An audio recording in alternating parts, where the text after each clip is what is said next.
సరైన ప్రాపర్టీని ఎంచుకోవడంలో తికమక పడుతున్నారా? ఇక ఆ కన్ఫ్యూజన్ వద్దు. అపార్ట్మెంట్లు, విల్లాలు, ప్లాట్లు మీకు కావలసినవన్నీ ఒకే చోట. Suman TV biggest property expo October 18th, 19th HSCC Novotel Hyderabad. ఇప్పుడే ఫ్రీ ఎంట్రీ కోసం కాల్ చేయండి. హాయ్, హలో, నమస్తే, welcome to Suman TV Khammam. నేను మీ శిల్ప. సో ఈరోజు మనం గౌస్ పాషా గారి ఇంటి దగ్గర ఉన్నాం. సో గౌస్ పాషా గారు అంటే ఇక్కడ శాంతినగర్లో తెలియని వాళ్ళంటూ ఉండరనమాట. సో ఎందుకు అంటే చెప్తాను. గౌస్ పాషా గారు చేస్తున్న సేవలు అని చెప్పుకోవచ్చు. సో తను ఒక ఆర్టీసీ కండక్టర్గా ఉంటూ మన ఖమ్మం డిపోలో వర్క్ చేస్తూ ఉన్నారు. ఆ బాధ్యతతో పాటు అంతేకాకుండా మొక్కలు నాటడం, రోడ్ల దగ్గర ఏదైనా మన గుంతలు ఉన్న వాటిని పూడ్చడం, అంతేకాకుండా ఈ టైఫాయిడ్స్ మీద, మలేరియాల మీద, వచ్చే వైరల్ జ్వరాల మీద అవగాహన కలిగించడం, అంతేకాకుండా కరోనా టైంలో వాళ్ళకి సేవలు అందించడం, చెట్లు నాటించడం, ఇలాంటి విషయాలలో పర్యావరణాన్ని కాపాడే విషయాల్లో చాలా యాక్టివ్గా ఉంటూ ఉంటారన్నమాట గౌస్ పాషా గారు. సో అందుకే మనందరికీ ఇక్కడ శాంతినగర్ ప్రజలందరికీ తను సుపరిచితమే అని చెప్పొచ్చు. సో ఆయన గారు ఇంటి దగ్గర ఉన్నాం. ఈరోజు మనం చూస్తూ ఉన్నాం ఇక్కడ జ్యూట్ బ్యాగులు పంపిణీ, అంతేకాకుండా మొక్కల పంపిణీ చేస్తూ ఉన్నారు. సో ఇంత సమాజ సేవలలో ఎందుకు ఆయన ఇంత లీనమయ్యారు? సో ఎందుకు ఇంత పర్యావరణాన్ని కాపాడాలి అనే ఆలోచన అంటే అందరికీ ఉంటుంది, కానీ కొంతమంది మాత్రం ఫర్దర్ స్టెప్ తీసుకొని ముందుకు వెళ్తూ అందరినీ అవగాహన కలిగిస్తూ ఉంటారని చెప్పుకోవచ్చు. సో అలాంటి వ్యక్తులలో ఇలాంటి చూసి మనం పర్యావరణాన్ని కాపాడొచ్చు అనే విషయంలో ఇన్స్పైర్ అవ్వాల్సిన విషయాలు చాలా ఉంటాయి అన్నమాట.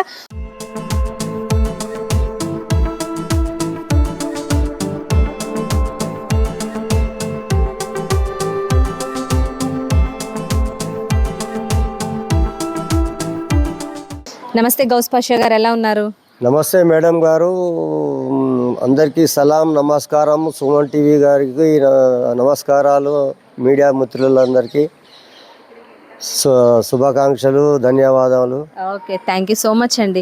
అంటే పాషా గారు, గౌస్ పాషా గారు ఇక్కడికి రాగానే వింటూ ఉన్నాం, అందరూ మీరు పేరు అడగగానే ఏది మొక్కలు పంచుతారా లేదా అవేర్నెస్ కలిగిస్తారా, ఇదే కాకుండా జ్వరాల గురించి అవేర్నెస్ కలిగిస్తారంట, రోడ్ల గురించి, పర్యావరణాన్ని కాపాడటం గురించి, ఇలాంటి విషయాలు చాలా యాక్టివ్గా మీరు ప్రచారాలు చేస్తూ ఉంటారంట. అంతేకాకుండా మీరు పాల్గొని అందరినీ పాల్గొనేలాగా చేస్తూ ఉంటారంట. అసలు ఎందుకు మీకు ఈ ఆలోచన వచ్చింది? ఎన్ని సంవత్సరాలుగా చేస్తున్నారు? మేడం గారు, ముందుగా నా పేరు మొహమ్మద్ గౌస్ పాషా. ఆర్టీసీ కండక్టర్గా ఖమ్మం డిపోలో గత 36 సంవత్సరాల నుంచి ఉద్యోగం చేస్తున్నాను.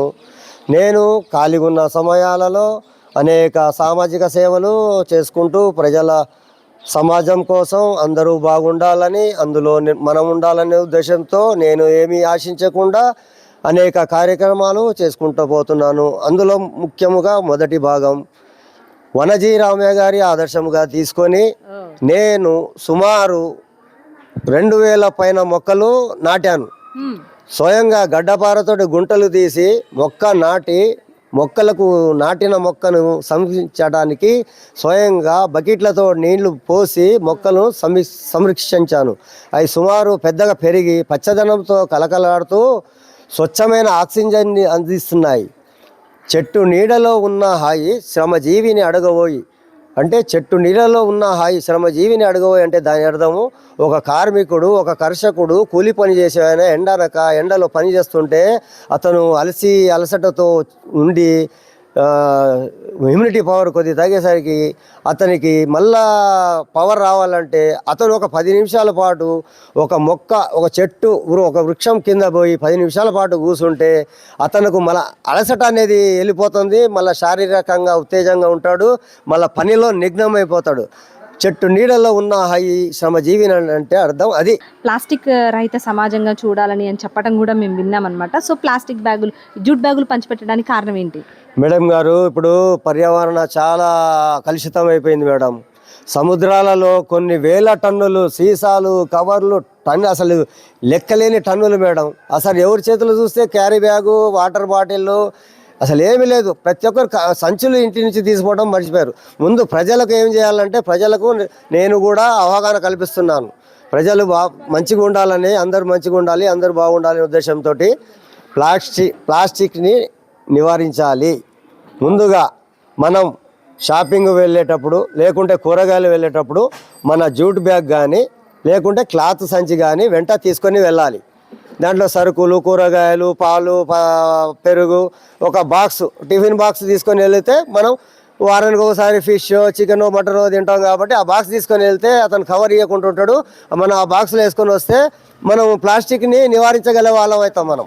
ఏ బజార్లో చూసినా, ఏ వీధిలో చూసినా, ఏ చెత్త కుప్పలో చూసినా, ఏ డ్రైనేజ్ కాలేజీలో చూసినా ప్లాస్టిక్ కవర్లు, సీసాలు, గ్లాసులు అవి ఉండటం వల్ల ఏమవుతుందంటే వర్షాలు కురిసినప్పుడు ఆ కాలువలో నీళ్లు పారవకుండా ఆ రోడ్డు మీద నీళ్లు, వర్షపు నీరు, బురద నీళ్ళంతా రోడ్డు మీదకి వచ్చేస్తున్నాయి. పాదచారులు, వాహనదారులు ఇబ్బంది పడుతున్నారు. మన ఆరోగ్యం మన చేతుల్లోనే ఉంది. ప్లాస్టిక్ అనేది మనం ఏది కర్రీ పాయింట్కి వెళ్ళటం, హోటల్ బిర్యానీకి వెళ్ళటం, ఆడపోతే ఏమైస్తారు, కవర్లో ప్యాక్ చేసి ఇస్తారు, లేకుంటే ప్లాస్టిక్ బాక్స్లో పార్సల్ చేసి ఇస్తారు. ఆ వేడి వేడి పదార్థాలు ప్లాస్టిక్లో ప్యాక్ చేయడం వల్ల ఏమవుతుందంటే ఆ ప్లాస్టిక్ కరిగి దాంట్లో ఉన్న కెమికల్స్ కరిగి మనం తినేటప్పుడు మన ఆహారము మన ఊపిరితిత్తులో, పేగులలో అంతా చేరేసి మన అవయవాలలో చాలా ప్రమాదం జరిగే అవసరం ఉన్నది. ప్రమాదం ఉంది. క్యాన్సర్ రావడానికి ఆస్కారం ఉంది. ఊపిరితిత్తులు తెగే అవసరం కూడా ఉన్నది. కాబట్టి ప్లాస్టిక్ వాడటం మానేద్దాం, పర్యావరణాన్ని పరిరక్షించుకుందాం. సో గౌస్ పాషా గారు, మీరు ఆర్టీసీలో ఆల్రెడీ వర్క్ చేస్తూనే ఉన్నారు. అంతేకాకుండా దాని ప్రచార నిమిత్తం మీకు అవార్డు కూడా వచ్చిందని తెలుసుకున్నారు. సో అవార్డు ఎందుకు ఇవ్వడం జరిగింది, ఏం ప్రచారం చేశారు? నేను ఆల్రెడీ ఉద్యోగం చేస్తుంటూ ఖాళీగా ఉన్న సమయాల్లో నా బైక్ 2 వీలర్కి ముందు భాగంలో, వెనక భాగంలో స్టిక్కరు, స్లోగన్స్ రాసుకొని ఆర్టీసీ బస్సులలో ప్రయాణం చేద్దాం, క్షేమంగా గమ్యం చేరుదాం, ఆర్టీసీలో బస్సుల్లో ప్రయాణం సురక్షితం, సుఖవంతం, శుభ్రప్రదం. ఎందుకంటే ప్రయాణ వాహనాలలో మనకు భద్రత అనేది ఉండదు. ఆర్టీసీలో ప్రయాణం అయితే డ్రైవర్లు అంతా మంచిగా ట్రైనింగ్ అయి ఉంటారు, మంచిగా ఎక్స్పీరియన్స్ డ్రైవర్లు ఉంటారు ఆర్టీసీలో. కాబట్టి ప్రజల్ని అందరినీ కోరేది ఏమంటే, ప్రయాణికులని కోరేది ఏమంటే ఆర్టీసీలో ప్రయాణం చేయండి, సురక్షితంగా గమ్యం చేరండి. అంటే ఇప్పుడు ఈ రోడ్లకి గుంటలు అంటే ప్యాచ్ వర్క్ చేయడం అనేది విన్నారు. ఎందుకు ఆ వర్క్ మీరు చేయాలనిపించింది, ఎందుకు చేస్తున్నారు, ఎప్పటి నుంచి చేస్తున్నారు? మేడం గారు, ముందుగా సుమన్ టీవీకి ధన్యవాదాలు ఈ క్వశ్చన్ అడిగినందుకు. నేను ఒకరోజు డ్యూటీకి వెళ్తున్నాను మేడం. నా ముందు బైక్ మీద 2 పిల్లలు, ఒక భార్య, భర్త, 4 బైక్ మీద వెళ్తున్నారు మేడం. అన్ఎక్స్పెక్టెడ్గా ఆ గుంట అతను చూసుకోలేదేమో కానీ ఆ గుంటలో జారి పడ్డాడు మేడం. పడేసరికి వాళ్ళకి గాయాలైతే నేను ఆపి చూసి వాళ్ళని లేపి వాళ్ళని క్షేమంగా పంపించేశాను. నా మెదడులో ఏమంటే ఇది ఏదో చేయాలా, ప్రజలకు, సమాజం కోసం ఏదో చేయాలనే నా తపన, నా ఆలోచనలో వచ్చేసింది మేడం. అందుకని నేను ఏమంటే దాని గురించి రియాక్షన్ అయ్యి ఇమీడియట్లీ నేను ఏ దారిలో వెళ్ళినా, నాకు గుంట కనబడినా, ఎక్కడ ఏ రూట్లో నెట్టు తిరిగినా కనబడితే ఇమీడియట్లీ గుంటలు ప్యాచ్ చేస్తూ ఉంటాను మేడం. సిమెంట్ అయితే సిమెంట్, కంకర అయితే కంకర, మట్టి అయితే మట్టి, డాంబర్ అయితే డాంబర్. కొన్ని వేల గుంటలు పూడ్చాను మేడం ఖమ్మంలో. కొన్ని వేలు, నాకే గుర్తులేదు మేడం. ఎందుకంటే అందరూ బాగుండాలి, అందులో మనం ఉండాలి అనే ఉద్దేశంతో నేను ఏమీ ఆవిష్కరించకుండా చేసుకుంటూ పోతున్నాను మేడం. గౌస్ పాషా గారు, ఇప్పుడు మీరు వైరల్ ఫీవర్ని గురించి కానీ, సీజనల్ వ్యాధుల గురించి కూడా అందరికీ అవగాహన కలిగిస్తూ ఉంటారంట. అంతేకాకుండా కరోనా టైంలో కూడా చాలా సేవలు అందించారని చెప్తున్నారు. సో ఏ సేవలు మీరు ఎక్కువగా అందించున్నారు? మేడం గారు, మీరు అడిగిన ప్రశ్న చాలా మంచిది మేడం. బీద ప్రజలకు ఇది చాలా సంబంధించింది విషయం మేడం. ఇప్పుడు వర్షాకాలంలో సీజన్ వ్యాధులు మేడం. వర్షాకాలంలో సీజన్ వ్యాధుల్లో చాలా జాగ్రత్త ఉండాలి మేడం. మళ్ళీ సీజన్ వ్యాధుల్లో మన విష జ్వరాలు, డెంగ్యూ, చికెన్ గున్యా, మలేరియా, టైఫాయిడ్ ఈ జ్వరాలు వస్తూ ఉంటాయి మేడం. అందుకని మనం ప్రతి ఒక్కరూ బాధ్యతగా పరిసరాల పరిశుభ్రత, మన ఇంటి చుట్టూ, ఇంటి లోపల పరిశుభ్రంగా ఉంచుకోవాలి. తర్వాత గాబులలో, పూల కుండీలలో, పాత పాత్రలలో, డ్రమ్ములో నీళ్లు నిల్వ లేకుండా 3 రోజుల కంటే ఎక్కువ నీళ్లు లేకుండా చూసుకోవాలి, శుభ్రపరచుకోవాలి. ఎందుకంటే అందులో డెంగ్యూ దోమ అనేది లార్వా అందులో వదిలిపెడుతుంది మేడం. ఈ డెంగ్యూ దోమ అనేది నీళ్ళలో, కాలువలలో అక్కడక్కడ గుడ్లు పెడతా ఉంటాయి మేడం లావాలు. ఈ నీళ్ళలో 3 రోజుల కంటే ఎక్కువ ఉంటే ఆ లార్వా వృద్ధి చెందుతుంది. ఆ పగలు మాత్రమే ఆ దోమ కుడుతుంది మేడం. ఆ కుడితే డెంగ్యూ వ్యాధి అని వస్తుంది. డెంగ్యూ వ్యాధి వస్తే చాలా లక్షల రూపాయలు ఖర్చు పెట్టినా కూడా వ్యాధి తొందరగా నయం కాదు మేడం. ప్లేట్లెట్స్ పడిపోతాయి.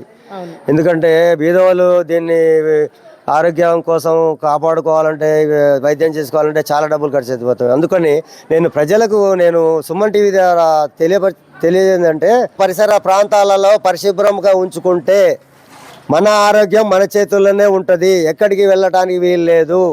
శుభ్రంగా ఉంచుకుందాం, దోమలను నివారణ చేద్దాం, డెంగ్యూ దోమలు వృద్ధి చెందకుండా చూసుకుందాం, దోమలు కుట్టకుండా పుట్టకుండా చూసుకుందాం. ఓటు హక్కును కూడా వినియోగించుకోమని ప్రచారాలు కూడా చేస్తూ ఉంటారంట. సో అంటే ఎందుకు మీకు ఓటు హక్కును కూడా వినియోగించుకోమని ప్రచారం చేయాల్సిన అవసరం ఎందుకు వచ్చిందంటే ఇప్పుడున్న యువత ఓటు హక్కు వినియోగించుకోవట్లేదంటారా? సొసైటీలో ఓటు హక్కు గురించి వారి అభిప్రాయాలు మీరు తిరుగుతున్న సందర్భంలో వాళ్ళు ఏం చెప్తూ ఉంటారు? మేడం గారు సుమన్ టీవీ మంచి కొంచెం అడిగారు మేడం. ఇది ఎందుకంటే ఇప్పుడు మొన్న అసెంబ్లీలో పార్లమెంట్ ఎలక్షన్లో ఓటు హక్కును వినియోగించుదామని ప్రచారం చేశాను మేడం. ఇప్పుడు next ZPTC, MPTC, panchayat election రాబోతున్నాయి మేడం. ఎందుకంటే ప్రతి ఒక్కరూ ఓటు హక్కును వినియోగించుకుందాం. మన ఓటు మన హక్కు. ఓటు తప్పకుండా వేయాలి. ఓటును అమ్మకూడదు.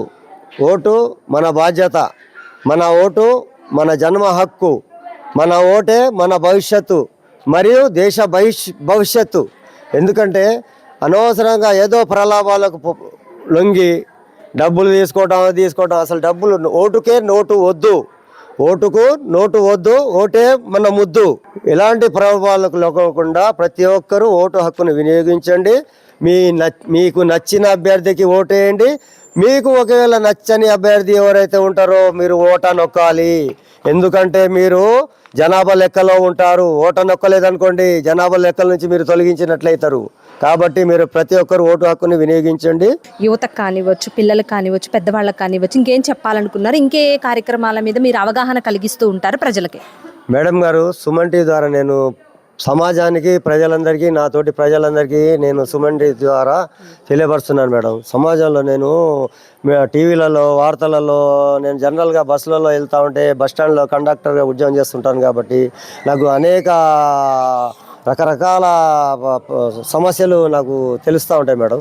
అందులో భాగంగా ఇప్పుడు తల్లి పిల్లల్ని 9 మాసాలు మోసి కని పెంచి తను ఆహారము తినకుండా నిద్రపోకుండా తన పిల్లల కోసం, పిల్లలు గోరుముద్దలు తినిపించడం కోసం ఏడుస్తుంటే పిల్లల్ని చందమామ రావే, జాబిల్లి రావే అని గోరుముద్దలు తినిపించుకుంటా తన పిల్లల్ని మంచిగా పోషించి పిల్లల భవిష్యత్తు బాగుండాలని ఏ తల్లిదండ్రులైనా దాన్ని ప్రోత్సహిస్తూ ఉంటారు, అడుగు ముందుకేస్తూ ఉంటారు.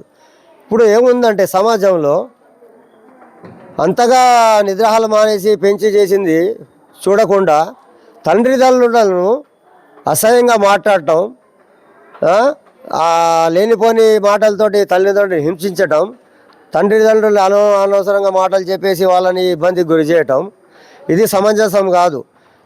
తల్లిదండ్రులు చెప్పిన మాట పిల్లలు వినాలి. పిల్లలు వింటే వాళ్ళ భవిష్యత్తు బాగుంటుంది. మంచిగా పిల్లలు చదువుకోవాలి. ఆడుకునే టైంలో ఆడుకోవాలి, చదువుకునే టైంలో చదువుకోవాలి, పడుకునే టైంలో పడుకోవాలి. అన్నీ చేసుకుంటేనే పిల్లల భవిష్యత్తు బాగుంటుంది. కాబట్టి ఇప్పుడు కొన్ని సమస్యలు, దుర్ఘటనలు జరుగుతున్నాయి. ఇప్పుడు మీడియాలో చెప్పాలో చెప్పకూడదో కానీ నాకు తెలియక చెప్పేస్తున్నాను. దయచేసి ఈ మీడియాలో చెప్పినందుకు నన్ను వేరే విధంగా ఆలోచన చేయకుండా ఇది ప్రేమలు దోమలు అని ఏదో ప్రేమించుకోవటం, తర్వాత వాళ్ళకి వీళ్ళకు పడకపోవటం, వాళ్ళ పిల్ల తరపున తల్లిదండ్రులు పడకపోవటం, లేదంటే పిల్లవాడు తరపున తల్లిదండ్రులు పడకపోవటం, ఈ గొడవలు చేసి వాళ్ళు ఏదో చేసుకొని అనవసరంగా ఆవేశానికి గురయ్యి, క్షణిక ఆవేశానికి గురయ్యేసి ఆత్మహత్యలు చేసుకుంటున్నారు. బాబు, ఆత్మహత్యలు చేసుకుంటే లాభం లేదు. బతికి సాధించాలి. చచ్చిపోయి సాధించేది ఏముండదు. తల్లిదండ్రులను రోడ్డు పాలు చేసిన వాళ్ళు అవుతారు. బాబు, యువతని నేను సుమన్ టీవీ తెలియపరుస్తున్నా. యువత, మీరు తల్లిదండ్రులను బాధ పెట్టొద్దు. మీరు మంచిగా చదువుకోండి. తల్లిదండ్రులు చెప్పిన మాటలు వినండి. మీ భవిష్యత్తు మీ తల్లిదండ్రుల చేతుల్లోనే ఉంటుంది. నిజంగా అంటే బాగా చెప్పారు. ఈరోజు సొసైటీలో జరుగుతున్న విషయాలు ఇవే అనమాట. యువత చాలా పాడైపోతున్నారు, అంతేకాకుండా చాలా ప్రలోభాలకు గురవుతున్నారనే చెప్పొచ్చు. సో మీ ద్వారా, మా ద్వారా వాళ్ళందరూ జాగ్రత్తగా ఉండాలని, మీ మాట వినాలని మేము కూడా కోరుకుంటున్నాం. మేడం గారు, పెళ్ళి అంటే ఎవరెవరు ఆచారం ప్రకారం వాళ్ళ ఆచారం ప్రకారం పెళ్ళిళ్ళు అవుతూ ఉంటాయి మేడం. మా పెళ్ళి సాహిబ్ గారు ఒక రకం ఉంటుంది, ఇంకో రకరకాలు ఉంటుంది. పెళ్ళి అంటే 7 అడుగులు నడుస్తారు కదా మేడం. పెళ్ళి అంటే భార్యాభర్తలు, కొత్త వధూవరులు, బంధుమిత్రులు, తల్లిదండ్రుల సమక్షంలో 7 అడుగులు నడిచి దేవుడితోటి ప్రమాణం చేసి 7 అడుగులు నడిచి పూజారి గారు, అయ్యగారు, ఫాదరు, ఎవరు కులానికి సంబంధించి వాళ్ళ అయ్యగారులు ఉంటారు. వాళ్ళ సమక్షంలో తాళి కట్టి ప్రమాణం చేసి భర్త భార్యతోటి ప్రమాణం చేసి 7 అడుగులు నడిచి, మేడం గారు నేను ఒక మాట చెప్పదలుచుకున్న సమాజానికి, మీరు వేరే విధంగా ఆలోచన చేయొద్దు, దయచేసి దీన్ని అర్థం చేసుకొని కొంతమంది మారుతారనే ఆలోచనతో ఈ మాట చెప్తున్నా. చెప్పకూడదు కానీ నేను చెప్పదలుచుకున్నా. మీరు ఏమని అనుకోండి, నన్ను ఏమనుకుంటారో అనుకోండి. కానీ 7 అడుగులు నడిచి పెళ్లి చేసుకున్న తర్వాత నేను ఒక క్వశ్చన్ మిమ్మల్ని అడగదలుచుకున్నా. ఏది, అందరినీ కాదు, అందరూ ఆడవాళ్ళు మంచోళ్ళు కాదనట్లే, మగవాళ్ళు మంచోళ్ళు కాదనట్లే, కొంతమంది ఒక 5%, 10% అది మీరు నిర్ణయించుకోవాలి. 7 అడుగులు నడిచిన తర్వాత వివాహేతర సంబంధాలు ఎందుకండి? వివాహేతర సంబంధాలు పెట్టుకొని భార్య భర్తను చంపటం, లేకుంటే భర్త భార్య ఏదో చేసిందని భర్త ఏదో ఆలోచనలో పడి మానసికంగా బాధపడి ఆయన మళ్ళీ లేకుంటే భార్యని హత్య చేయటం, లేకుంటే భార్య ఉండి పిల్లల్ని నాకు అడ్డు తగులుతున్నారని చిన్న పిల్లలని తల్లి చంపటం మనం చూస్తూనే ఉన్నాం, వార్తల్లో చూస్తున్నాం. నేను కళ్ళారైతే చూడలేదు, నేను మీడియాలో, టీవీలలో, వార్తాపత్రికల్లో చూశాను. కొన్ని వేల సంఖ్యలో చూశాను. ఇది ఏంది? వివాహేతర సంబంధం ఎందుకు పెట్టుకోవాలండి? నువ్వు 7 అడుగులు నడిచినావు, భార్యతో కలిసి ఉంటా, జీవితం కొనసాగిస్తా, 100 ఏళ్ళు 100 ఏళ్ళు కాపురం చేస్తా, అందరి సమక్షంలో, దైవ సమక్షంలో ప్రమాణం చేస్తేవి. వివాహేతర సంబంధం ఎందుకు పెట్టుకుంటున్నారు మీరు కొంతమంది? దయచేసి అలాంటివి చేయబాకండి.